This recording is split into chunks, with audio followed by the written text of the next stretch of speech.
I just recently got well from COVID, and I had it pretty bad. And my husband got it first on a Sunday. He started getting symptoms. He had like fevers and chills for like 2 or 3 days, and then he was recovering and a cough.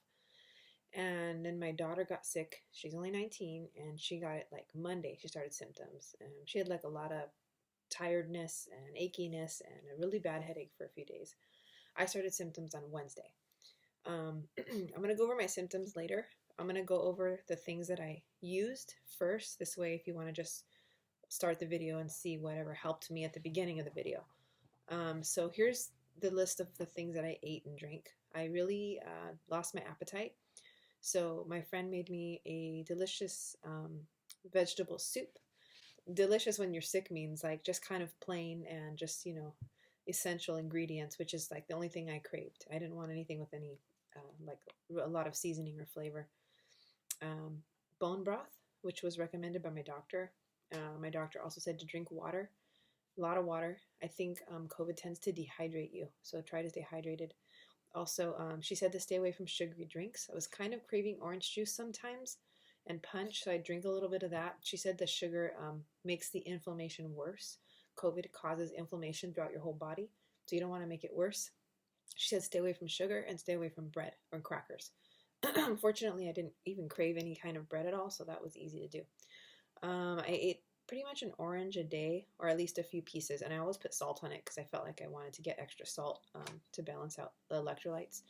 And at one point, I really couldn't eat at all, and my brother has this drink called Soylent, Soylent, and I felt like that was the only thing I could probably hold down that had like nutrients in it, so I drank that. My doctor said she doesn't recommend it because it's not natural. She said if anything, try to eat as natural, like close to earth as possible, and avoid anything processed. I didn't keep drinking that afterwards. I just, like she said, she goes, don't drink orange juice, eat an orange. So I would do stuff like that. The vitamins I took that my doctor suggested was 1,000 milligrams of vitamin C a day, 10,000 units of vitamin D, 50 milligrams of zinc. She said don't take 50 milligrams of zinc normally because it's a little bit high and it can throw off your copper levels. But when you're sick with COVID, she said to take 50 milligrams of zinc a day. So I did that while I was showing the symptoms.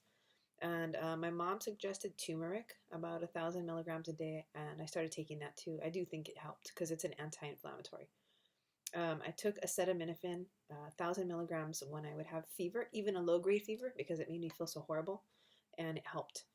I would get Vicks, and unscrew the lid, and I would sniff it because when my breathing was bad, that's one of the only things that helped improve it a little bit. Benadryl, not for the allergies or anything, but just to help sleep. I would take one of the pills of Benadryl, and it would help me get a little bit drowsy. And it doesn't suppress your breathing at all. And cough drops to keep my throat moist so I wouldn't be coughing as much. My doctor prescribed azithromycin, which is an antibiotic. She says it's been helping people with COVID because it's an anti-inflammatory antibiotic. That's what she told me. So there's also albuterol inhaler, 90 micrograms. That's what she gave me to help with the coughing and the shortness of breath.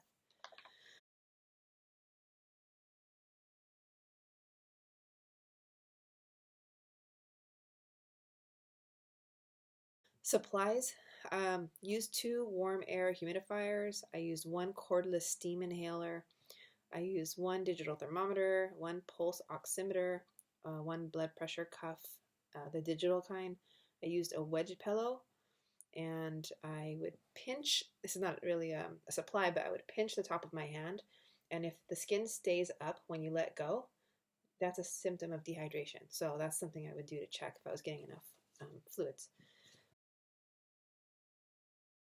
So, like I said, my husband had symptoms Sunday. My daughter got him Monday. I got him Wednesday.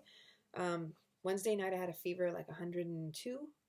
And I was like, oh, no problem. If I got COVID, I'm going to just take NyQuil. I'm going to knock out and I'll feel better in the morning, hopefully.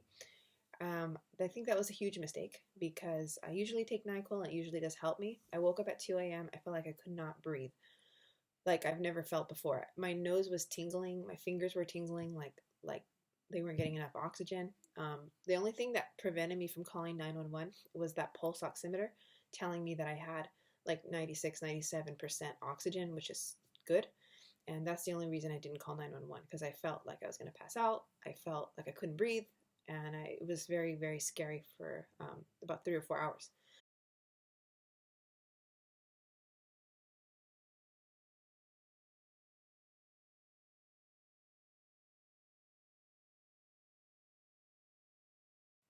Then the next day, for about 3 or 4 days, I had shortness of breath, and it was really bad. It got a little better when the sun would come out, like around in the day, but everything got worse at night. Every symptom was worse at night. As soon as the sun went down, it seemed like that's when things started to got worse. Um, so after 3 or 4 days of the shortness of breath, it improved maybe 30%, and I was really relieved. It still was worse at night though. And then I started getting lethargy, like extreme lethargic. I felt at one point like I couldn't even lift my hand. I felt like I couldn't even roll over in bed. I felt like all my energy was leaving my body. And I was at the point where in my brain, I'm like, if I can't lift my arm, if I can't roll over, if I can't control the fact that I can't do those things, then the next thing to go, like, surely is going to be like my breathing muscles. Like, they aren't going to even be able to inhale. It was very scary. So I went to the ER again, and everything looked okay. They gave me fluids. He's like, you're gonna feel good for sure, because I'm gonna give you an IV, just normal saline. And I actually did feel a little bit better. I don't think I really was dehydrated, but I mean, I guess the more liquids you take in, the better you're just gonna feel. So it was that, and then I started really making sure I would have like soup broth even if I wasn't hungry, because I feel like it helped my energy like a tiny bit from that day forward. So the last symptoms to go that were really severe was that like extreme lethargic feeling, and then some fevers. And I would say definitely take acetaminophen when you're feeling the fevers, because you feel so horrible, and it makes you feel even more horrible, and it's like you really can't take it. So it really helped. I usually don't respond to acetaminophen at all. I always take Motrin for my body aches and things like that. But this time it did work. So I don't know. Um, a few things that helped me, that I think helped me, was I drank as much water as I could. If I had a little bit of energy, I would get up, especially if the sun was out. My husband would go out with me, and we'd sit in the front and get sun. And I'd try to wear like short sleeves and expose as much skin as I could, and shorts, to get sun, even though I felt a little bit cold sometimes. But I wanted to get like vitamin D the natural way, along with the supplements I was getting. Um, at the beginning, I could walk around the block with my husband with my mask on. We have a very quiet neighborhood. There's really nobody out. If anybody came out, I'd cross the street. I know you're not supposed to be out, but I felt the need to walk, and he did too. I think we instinctively felt like I should be walking. So at first, I could walk around the block, which was kind of a lot. And then, like, as the days went on, I couldn't do it. Like, I could barely walk to the end of the street, which is only like 5 houses down. But I would push myself. Some days I couldn't do that. But what I would do on the days that I had like no energy, I'd walk, like, we have a loop around our living room and kitchen. I'd walk around that like 5 times, and then I'd go back to lay down because I'd be really exhausted. So I would say like one of the number one ways to prevent pneumonia, especially like if someone has surgery or they're in the hospital, is to walk.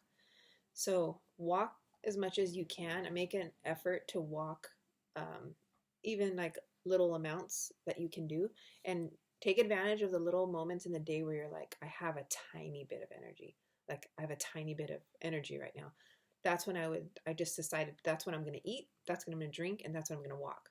So, or shower. And I'd shower mostly every day. Sometimes I was so exhausted. I'm like, I can't shower. Like, I feel like it's going to drain me to take a hot shower. So I would shower every other day. But my husband put a stool in there, and I would just sit in there sometimes, and I would just breathe in the steam. And I would take my 10 deep breaths every hour, which is what the nurse recommended. And I would take it in, take a deep breath, hold it 5 seconds, and then exhale. I would do that. If I was really tired, I would take 5 deep breaths an hour. But I would make sure I would do that in the shower for sure. And I'd put my mouth like right by the water so I could inhale like with the moisture. I think that helped. And I think the walking, and then if you can, like, you're laying a lot, but try to be propped up. You know, I naturally rolled over a lot. Like I'd go on one side, I'd go on the other. I felt like I could breathe better on my left hand side than I could on my right. It might have been that my right lung was more inflamed than my left. So I don't know. But for me, everyone said, oh, lay prone. I couldn't do it. I couldn't breathe prone. I lay on my back. I know a lot of people say, oh, don't lay on your back, whatever you do. That was one of the only ways I could actually sleep. And I was propped up at like a little bit of an angle because I have this pillow that allows that. But there was no way. Sometimes I was so achy, or my hips would hurt, or I think different things would hurt, and I couldn't lay, or like laying on my side, I felt like my lungs were getting squished together like this, and I needed them to be more open, like expanded. So that's why I would lay on my back, because I felt like they were more open. And then laying on my side, it was like it was squishing them. So even though I would have like a pillow in between my arms. So, and honestly, when you feel like this, you don't sleep that many hours. Like I couldn't sleep. I had a really, really horrible sleeping issue. It was actually scaring me because I would only sleep 2 or 3 hours, and that was it. I couldn't sleep for the life of me. So I think it was just I was feeling so horrible. I couldn't breathe. I was coughing. Everything kept me awake. My anxiety. I was scared. So just try to move around. If you can knock out, like do what you can to wake up and roll over. Like you want to keep moving, because as you move in different positions, it opens up different parts of the lungs. So I was naturally doing that because I was just so fidgety. But if you're not like that, force yourself to move, roll one side, the other side, sit up a little bit, and then the walking around, the deep breaths, all that to keep the lungs open.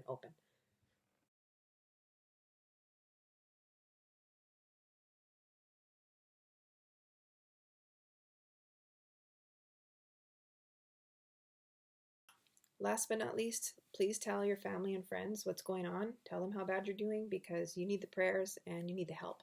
Many people were praying for us. I know that helped me get better. I can feel it. And many people brought a lot of things and left it on the porch. All that helped. Everything helped. Like everything that someone did, even if they think it was something small, helped. So let people know and let them help you. Make a list of things you need. And, if a lot of people are offering to bring things, split it up. Maybe this person can bring this or this. So I hope whoever is watching this because they're sick or their family's sick, I hope that you get better, and I hope that this can maybe help you. If I'm not a medical professional at all, so this is what helped me. So I'm only sharing what helped me, and maybe hopefully it could help you too.